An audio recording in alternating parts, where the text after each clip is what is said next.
Bismillahirrahmanirrahim. Assalamualaikum warahmatullahi wabarakatuh. Saya Dandi Anissa Putra. Di sini saya akan mempresentasikan tentang materi hidrolika 2 dari materi 3.4 sampai 3.5. Baiklah, yang pertama ada sistem jaringan pipa. Sistem jaringan pipa berfungsi untuk mengalirkan zat cair dari satu tempat ke tempat yang lain. Aliran yang terjadi karena adanya perbedaan tinggi tekanan di kedua tempat yang bisa terjadi karena adanya perbedaan elevasi muka air dan tambahan energi dari pompa. Sistem jaringan pipa yang sederhana dapat dibagi menjadi 4. Yang pertama, aliran dalam pipa seri, aliran dalam pipa paralel, aliran dalam pipa bercabang, dan aliran dalam jaringan pipa. Baiklah, inilah contoh pemipaan. Yang pertama ada pipa pesat untuk PLTA, dan kedua ada pemipaan Pertamina, dan ketiga ada pipa untuk jaringan air minum.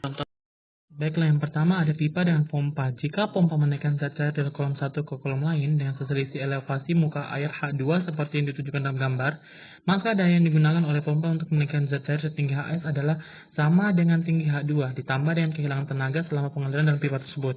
Kehilangan tenaga adalah ekuivalen dengan penambahan tinggi elevasi sehingga efeknya sama dengan jika pompa menaikkan zat cair setinggi H sama dengan H2 plus sigma HE. Dalam gambar tersebut, tinggi kecepatan diabaikan sehingga garis tenaga berimpit dengan garis tekanan sama dengan H. Kehilangan tenaga terjadi pada pengaliran pipa 1 dan pipa 2, yaitu sebesar HF1 dan HF2. Pada pipa 1 yang merupakan pipa isap, garis tenaga dan tekanan menurun sampai di bawah pipa. Bagian pipa di mana garis tekanan di bawah sumbu pipa mempunyai tekanan negatif, sedangkan pipa 2 merupakan pipa tekanan. Daya yang diperlukan pompa untuk menaikkan zat cair, di mana Q adalah debit aliran, H adalah tinggi tekanan efektif, dan Y adalah jenis zat cair. Dengan N adalah efisiensi pompa. Pada pemakaian pompa, efisien pompa digunakan sebagai pembagi dalam rumus daya pompa. Baiklah, yang kedua adalah pipa hubungan seri. Bila dua pipa atau lebih yang mempunyai diameter atau kekerasan berbeda dihubungkan sehingga zat cair dapat mengalir dalam pipa yang satu ke pipa lainnya, maka pipa-pipa tersebut dikatakan dihubungkan secara seri.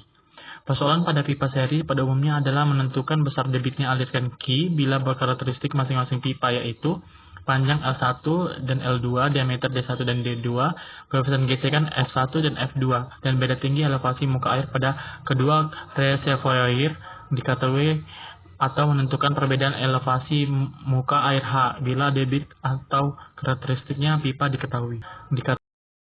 Jika beda tinggi muka air di kedua kolom diketahui, akan dicari besar debit aliran Q dengan menggunakan persamaan kontinuitas dan energi Bernoulli.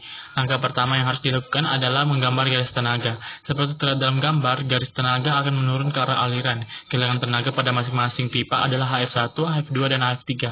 Dianggap bahwa kehilangan tenaga sekunder cukup kecil sehingga diabaikan aliran. Dengan menggunakan persamaan Bernoulli untuk titik 1 dan 2 pada garis aliran, seperti gambar di bawah ini. Pada kode titik tekanan adalah H1 dan H2 dan kecepatan V1 sama dengan V2 sama dengan 0, tampang aliran sangat besar sehingga persamaan di atas menjadi gambar di bawah ini. Yang terakhir adalah pipa hubungan paralel. Pada keadaan di mana aliran melalui dua atau lebih pipa dihubungkan secara paralel seperti gambar di atas atau di bawah, maka persamaan kontinuitas adalah Q sama dengan Q1 plus Q2 dan Q3. Persamaan tersebut dapat ditulis dalam bentuk Q sama dengan 1/4 pi, buka kurung, D1 pangkat 2 V1 plus D2 pangkat 2 V2 dan plus D3 pangkat 2 V3 tutup kurung. Persamaan energi H sama dengan H Fi1 dan H F2 dan H F3.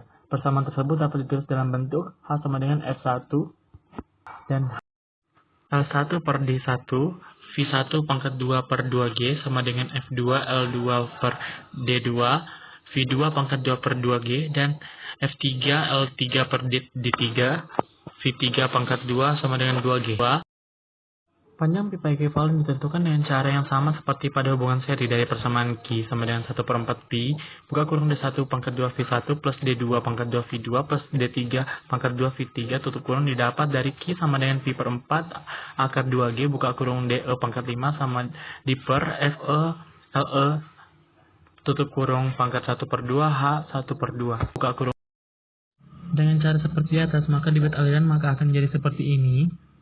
Sehingga substitusi persamaan tersebut ke dalam persamaan Q sama dengan Q1 plus Q2 plus Q3, maka akan didapat seperti gambar yang ada di dalam slide tersebut. Demikian dari presentasi saya. Terima kasih.